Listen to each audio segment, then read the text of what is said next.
Cependant, ils connaissaient la parole du Seigneur. Mais la popularité, pendant ces 15 jours de politique avide de sang, a passé outre à cela. Après quoi, nous avons connu l'âge des ténèbres, qui a duré 1000 ans, voyez. Mais Dieu a promis que cette trompette sonnerait de nouveau. Le peuple écoute toujours la véritable voix de la parole. Examinez toujours ce que vous faites par la parole. La voix de la politique. Chez nous, en Amérique, et dans le reste du monde, nous avons une voix qui parle très fort aujourd'hui. Et cette voix, c'est la voix de Hollywood. Et c'est emparé du monde entier. Si quelqu'un de Hollywood sort quelque chose, ça se retrouve partout dans le pays. Maintenant, nous remarquons qu'ils ont établi des modèles en matière d'habillement et de coiffure pour nos femmes. Ne prenez jamais pour modèle ce genre de choses, parce qu'elles sont périssables. Écoutez toujours la voix de Dieu, ce que lui déclare à ce sujet. Donc, nous remarquons qu'à Hollywood, ils sortent toutes sortes de choses. Permettez-moi de prendre un instant pour parler de ça avant de continuer. Il y a quelque temps, on a commercialisé un objet qu'un homme de Hollywood. Bon, rien contre cet homme. C'est un mortel pour lequel Christ est mort. Mais je peux simplement vous montrer quelque chose. Ils ont inventé un petit objet appelé, que les enfants utilisent, appelé le hula hoop. Hula hoop ou quelque chose du genre. Et Hollywood est plein de professionnels de la gâchette. Or, tous ceux qui connaissent l'histoire savent qu'à l'époque, ces professionnels de la gâchette, ces gars-là, ce n'étaient pas des citoyens recommandables, c'était des renégats. Ils étaient comme Al Capone et Dillinger. Il y a une série télévisée de Hollywood qu'ils appellent Police des Plaines. L'autre jour, j'ai appris en écoutant le moniteur que le gars qui joue là-dedans, Arnès ou quelque chose, ou Arnès, ou je ne me rappelle plus comment il s'appelle, est censé, il joue le rôle de Matt Dillon, un shérif dans le Kansas. Matt Dillon était peureux comme un lièvre. Il a battu 28 hommes d'une balle dans le dos, des innocents. Il allait à l'extérieur de Dodge City et se tenait en embuscade dans le buisson.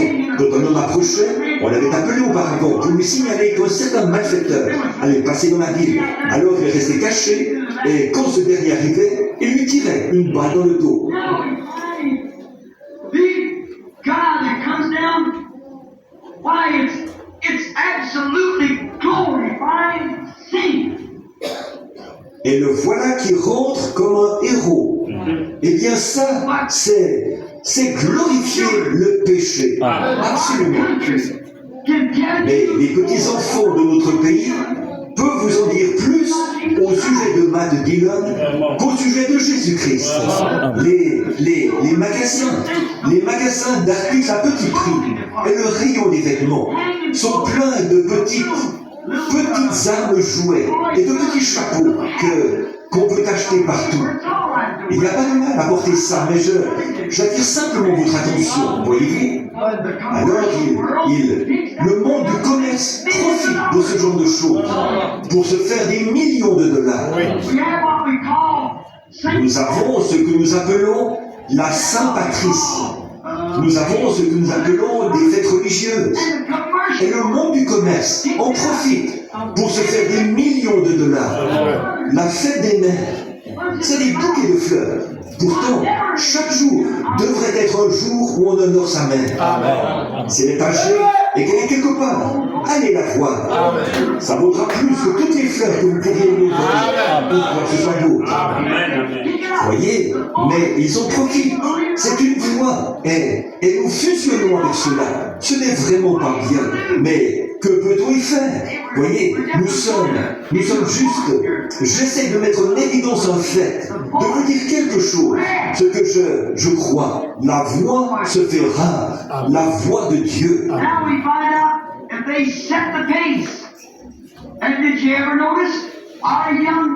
Donc, nous constatons que c'est eux qui donnent le ton. Et l'avez-vous déjà remarqué? Nos jeunes garçons, maintenant, c'est Ricky et Elvis. Si vous avez un enfant qui se nomme comme ça, changez ça au plus vite. Appelez-le numéro 1, 2 ou autre chose. Pas ça, c'est une horreur. Vous dites, qu'est-ce que ça change un nom? Eh bien, ce nom signifie quelque chose, certainement. Votre nom marque votre vie. Voilà. Comment l'annoncer dans la numérologie? Non, pas du tout. Je suis lancé dans l'ainsi dit le Seigneur. Pourquoi donc Jacob, qui vivait, comme son nom l'indiquait, comme un trompeur, un supplantateur, Jacob, et quand Dieu l'a changé, il a aussi changé son nom. Dieu a changé Saul en Paul, Simon en Pierre. Ces noms véhiculent quelque chose, absolument. Ricky, Elvis et des noms comme ceux-là, ce sont des noms américains modernes qui amènent systématiquement les enfants à adopter ce genre de comportement. Vous voyez ce que je veux dire? Bon, j'espère que je ferai